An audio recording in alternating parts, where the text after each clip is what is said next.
trade professionals. We're back with another episode of the Simply Trade News Roundup. We're so excited to be back.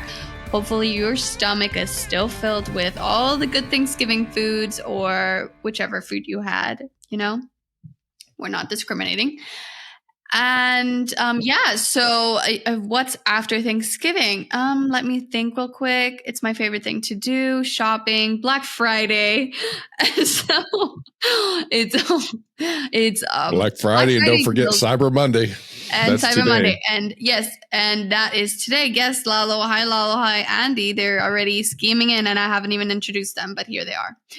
So thanks for being here. But tell us about, I just found out right now when we were talking, tell us about your fun Singles Day. Okay. Singles So Day, it's not what anybody thinks. It's Singles Day. That's tell us, Anik. Yeah, it's Singles Day, 11/11. So November 11th is Singles Day. I didn't know this didn't exist in the US. Does it? No, it doesn't. Okay. So this is a European thing or just Germany? I think it's a European thing because I've seen it on every website, like European website. I searched that day and I wasn't aware because I was like, wow, Black Friday deals are very early. But then everything said Singles Day. And I'm like, oh, that's so nice. I'm like, a single. And it's 11/11 because all the ones are like singular. It's like one, and one. They're all, So that's why we have that day. And I actually did purchase something because they had some really, really good deals. It's basically like Black Friday. Funny thing is, we also have Black Friday here. Okay. So Singles Day is tied to the November 11th. Yeah. Or one's not like you are single or it's a national matchup day or something, huh? Well, I actually see it that way. I think I see it that way. I'm like, oh, thanks for giving me a present for being alone. But not really a present. I'm gifting myself. But which actually leads us to our first article. So today will be kind of like a quick, fun show. We do have some really good content, but we're not giving you any of the crazy things today, like politics. So, I talked about self-gifting, and actually self-gifting supposedly, I'm not a millennial. I'm like borderline, but no, you're not close to borderline. I am borderline. No, I'm borderline. You're too old. Well, you remember there's off. still there's a Gen X, Gen Y, Gen Z. I'm Gen Z. And before all of that, the millennials. I'm a Gen Z. No way. There's nowhere close that she's a Gen X because I'm a Gen X. So anyway, I'm a Gen Z. I'm a Gen Zer. Okay. Well, anyways, it's said that we are most likely to self-gift this year in this article that we're going to talk about, which goes into Black Friday, which we had also already talked about. And let us know if you're excited for Black Friday or if you purchased something because it's already Monday. But, there's a lot of things happening in the industry and the economy. And so, we are not sure yet because it hasn't happened yet if people are more likely to buy things during Black Friday because inflation has been such a big issue. And, how are Black Friday sales going to make it better, or could it make it better for people? So what do you guys think? And especially after reading this article, what are your opinions on it? Right. Well, we'll know a little bit later this week how well we did this last Friday for Black Friday and today for Cyber Monday. I think they try to wait. And then remember, Saturday is considered small business something. Saturday, I think that's what they call it. So they want to encourage people to buy things from small businesses, local small businesses. So those are the three things that everybody talks about a lot. So I guess we'll find out a little later this week how well the retailers did. But I mean, other than that, yeah, you're right. I mean, it's just a matter of trying to find out. There is that article that you're talking about, and I'll just chime in real quick on that. On what I took out of it was apparently this article was from Deloitte, and Deloitte is saying their research showed that the reason why people will be increasing, or the reason we all rushed to shop this past weekend, including today, is because the economy is not doing well right now, which is obvious, right? I mean, that's Captain Obvious, as they say. But anyway, so there's that. But because of that, people have been holding off their purchases during the year because they can't really purchase too much because of the economy. So what they're saying is that the reason why this weekend was so significant, or when the numbers come in should show that it's significant, is because we are now all buying during this weekend because we hadn't been able to buy during the year because of the inflation and the bad economy. So again, it's still left to be known or seen. And that's what, like Anik, you said, like self-gifting. Not only are you buying for others, but you're buying for yourself, because like maybe you held off on buying that nice pair of shoes or that nice outfit or that cool something, that you wanted. You held off on it, but lo and behold, it's Black Friday, Cyber Monday, whatever, any of the above, and it's on sale. So guess what? I'm going to buy it now for me. So anyway, so that's what I took out of this article, and that's what I wanted to just chime in on. I know, Andy, you have a lot of deeper thoughts about it, and an insight, let me say. So well, I appreciate that. I'm giving you I don't know if it's common sense, and to me it's I have to dumb things down because I got to keep it simple to look at it. But I will say the thing that I'm seeing more so out of this particular season with Black Friday and all that, in this article from Deloitte, basically is saying that the millennials are driving the majority of the spend, which means most of the money that's going to be spent during this time frame, obviously, it comes from the millennial group, 43%. And then you go from Gen X and Gen Y and Gen Zers. All that to say, what's interesting to me, though, too, out of that whole population, I see somewhat of a culture change here in the spending patterns. And what I mean by that is, again, the self-gifting is where you are in the past, if you will, my generation and whatnot. I mean, when it comes to, and let's face it, you're looking at Black Friday, you're looking at the holiday, you're looking at Christmas time and all that. So you're taking your budget, you're looking at it, and you're spending money for your family and your friends and all that. This self-gifting now comes into play, and it's just a whole different way of looking at things. I deserve this, or I want this, or, it's coming up, I might as well go ahead and get it, and, not risking the fact that I'll miss out on it because of somebody won't get it for me, or it's not what I want. It's like, I want to go ahead and get what I want. And so I will say that's a bit selfish, but on the, again, I'm not trying to be judgmental. I'm just saying from a standpoint, it's just a different way of looking at things. You just brought up a good point because you said selfish and you said, I know what you mean. It's not in a bad way that you said it, but people nowadays have kids much later. And so practically as a millennial, they're alone, right? I mean, you have parents, maybe, you do, but whether they're here or not, you're alone. So guess who's going to self-gift? The people that are alone, that don't have kids, that don't have to worry about anyone else. And those are the people that spend less money. And I think with the inflation happening, they don't want kids. No one does right now with the inflation happening. And I think that is why this trend is coming up, because we don't want kids.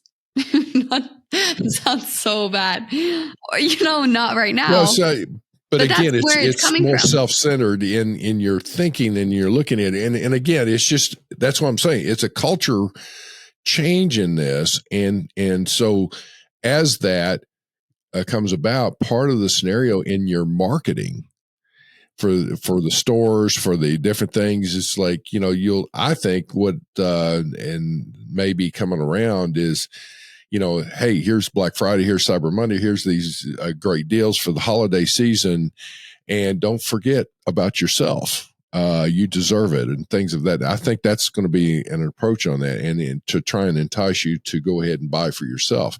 Now, in the same vein, you may not have as many people to buy for, but it's just a different way of looking at things. Because I can tell you is that, in looking at it, I never really bought things for myself in the holiday season. Now, throughout the rest of the year, yeah, maybe. But anyway, food for thought. Wow, I guess that really changes things. As you guys are talking about this, it's funny how Deloitte doesn't really talk too much about or say anything about the boomers, the baby boomers, or as it's known. I think that's what Tom Brokaw called it, the greatest generation, right? Well, the greatest generation would be considered after World War II, and the baby boomers were from the it was from the greatest generation, and which is again that World War II. I'm actually at the tail end of a baby boomer, so it's I am in that baby boomer group. So you're a baby boomer? Yes. It's just funny because you learn about that in history class. You hear about it and then the application of it, so it's like interesting, isn't it? So but that's interesting because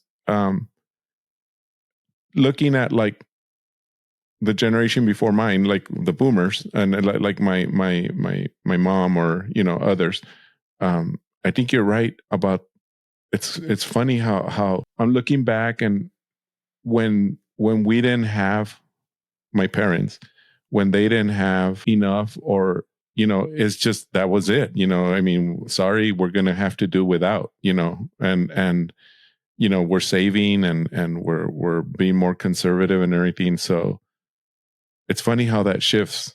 Because the article does not talk about anything about the boomers self-gifting or going out and buying. It actually does not mention really the boomers at all.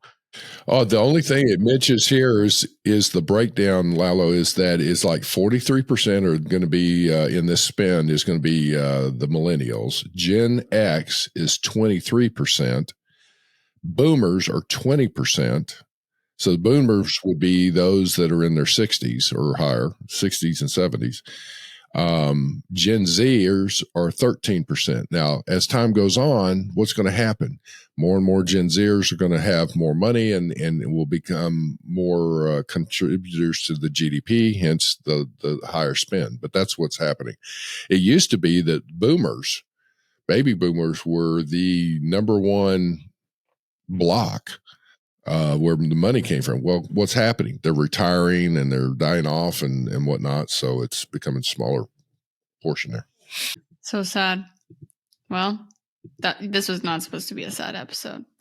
No, it's not. It's just. No, it's not. I don't want it to be sad. It's just a difference in looking at the different blocks. So you've got, I guess in your case, you're the late teens and early 20s. You've got the millennials, which would be the late 20s and 30s.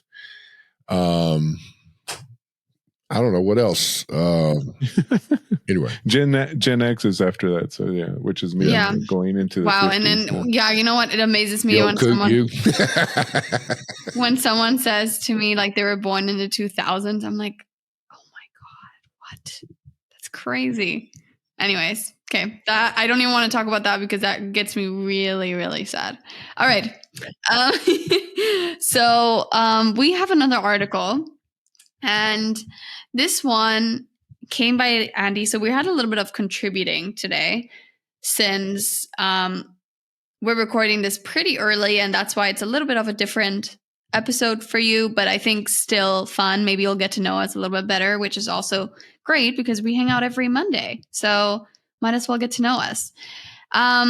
It's called The Port of Savannah Sees Fourth Busiest October. So, headlinings are so perceiving because right now, when I read this after our Black Friday title, I'm like, oh, these shipments are coming in because people are going to buy and we need more shipments, for the stores. But, that's not really what this article is talking about. This article is talking about that the volume increase was because there was all terminals are now open, right? Is that what it says?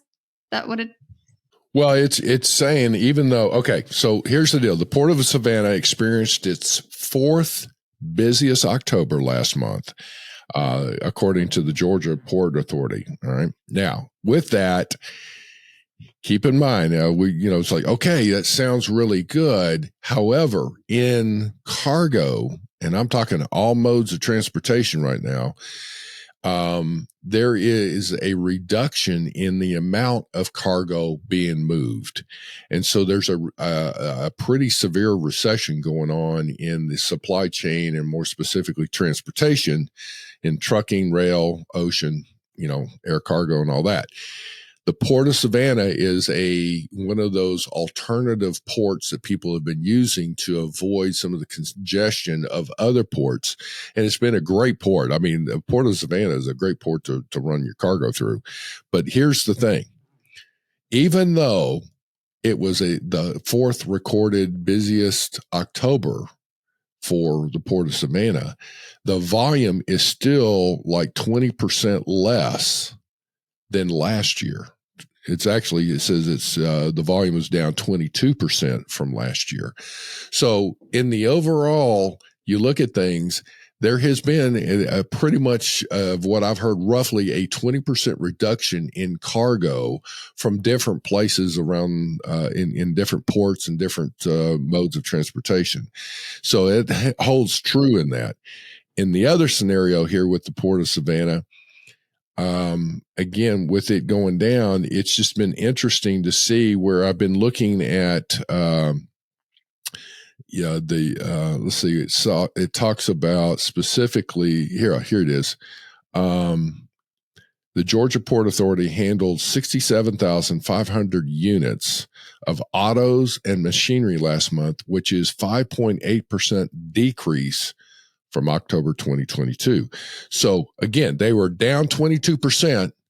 Specifically to auto and machinery, it's only down, let's say 6%. So that means that more commodities in different industries see a more severe reduction, at least in through Savannah.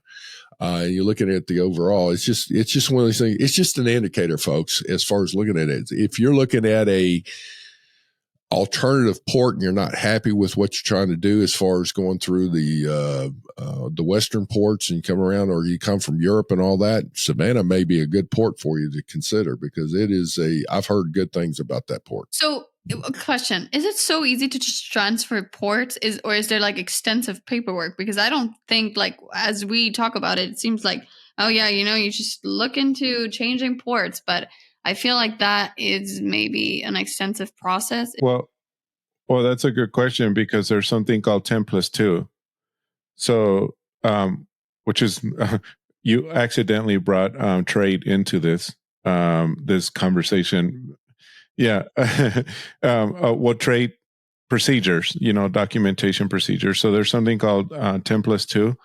10+2 means you need to give advance notice of incoming cargo when it's coming in through ocean, through ocean. Yeah, an ocean shipment.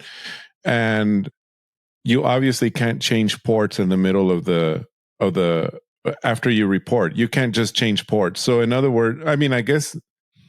Well, no. From a carrier, it's your routing, Lalo. It's what you're getting at. It's like, yeah.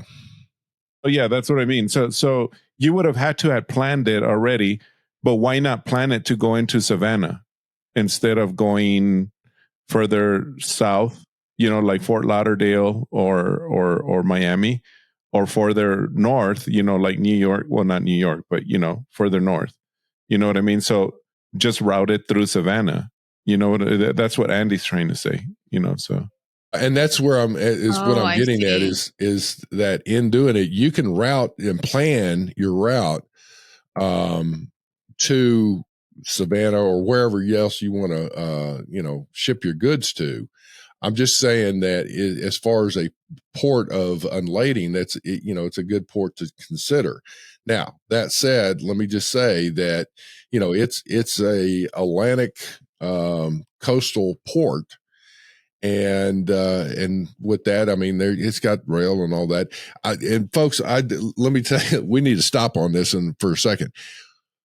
We have no affiliation with the Port of Savannah. I'm not trying to sell it. I'm just saying it's a good thing. Maybe we need to get some folks on there from Savannah and say, hey, Right, it's just a good story that we found from our friends over at Freightways. So that, and they tend to report a lot of really honest stuff. You know, they don't hold back. You know, if they tell you that things are looking bad, then they're just going to tell you things are looking. They're not going to sugarcoat it. You know, they're going to say, you know, like the freight brokers stuff that they've reported, et cetera, et cetera. You know, and one of the interesting things that I did see, I did want to add this is that although, and then that's what the article says, although they are increasing volume, it is still lower, 18%, at least 18% lower than last year. So basically they're saying doesn't mean that they're doing amazingly well and it's an all-time high or anything. It's nowhere close to it.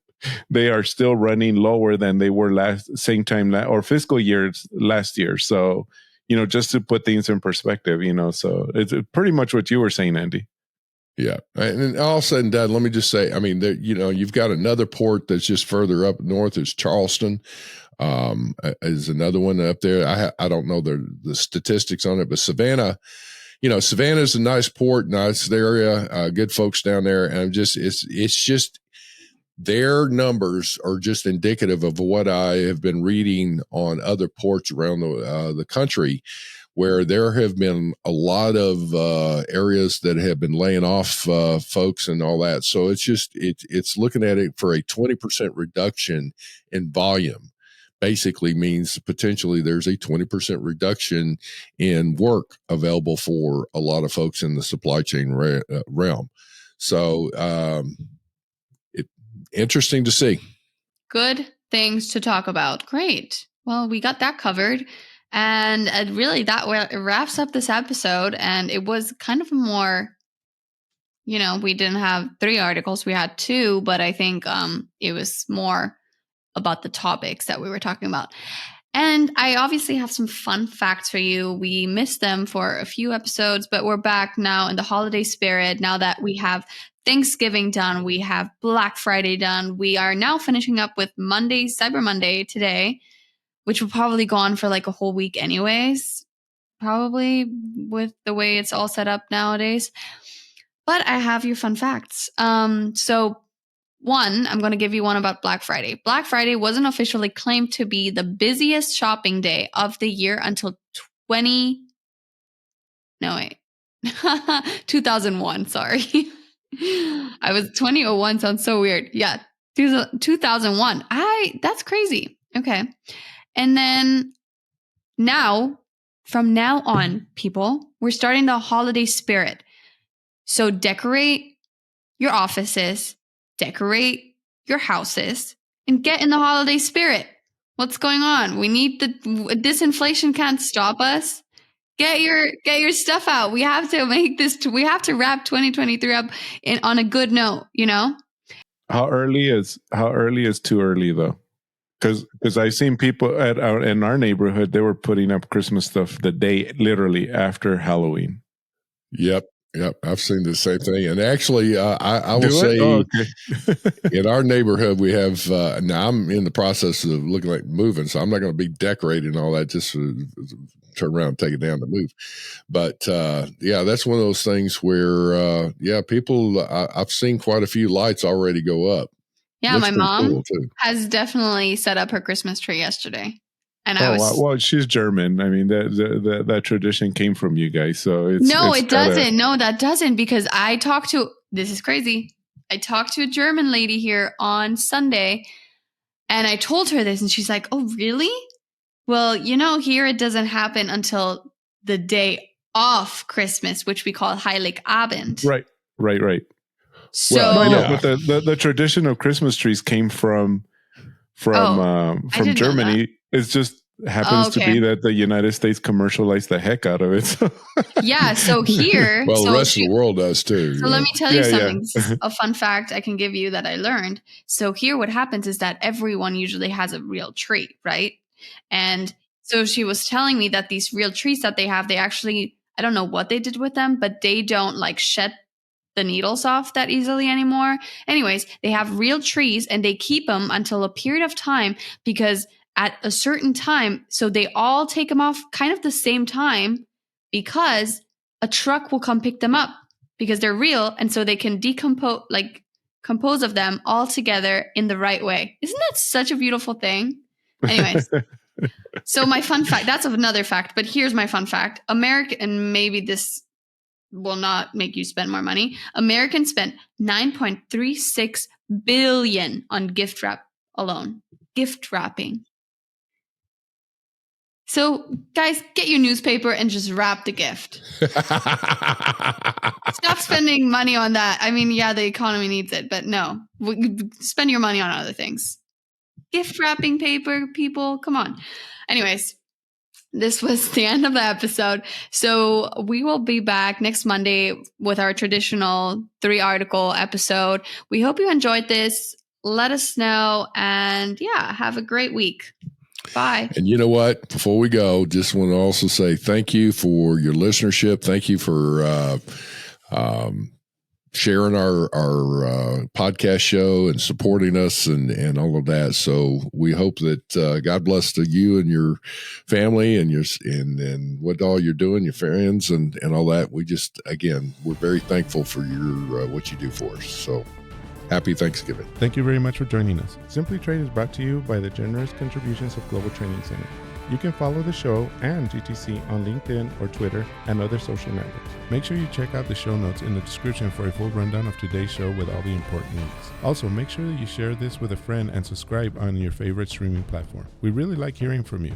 If you enjoyed the show, make sure to rate and review wherever you listen to this podcast. If you or someone you know would like to be a guest in the show or would like to sponsor Simply Trade or suggest any topic you would like for us to discuss, please contact us via email at simplytrade@globaltrainingcenter.com or you can DM us on Twitter at simplytradepod. Thank you again for the privilege of your time. Happy trading. Simply Trade is not a law firm or an advisor. The topics and discussions conducted by Simply Trade hosts and guests should not be considered and is not intended to substitute legal advice. You should seek appropriate counsel for your own situations. These conversations and information are directed towards listeners in the United States for informational, educational, and entertainment purposes only and should not be substituted for legal advice.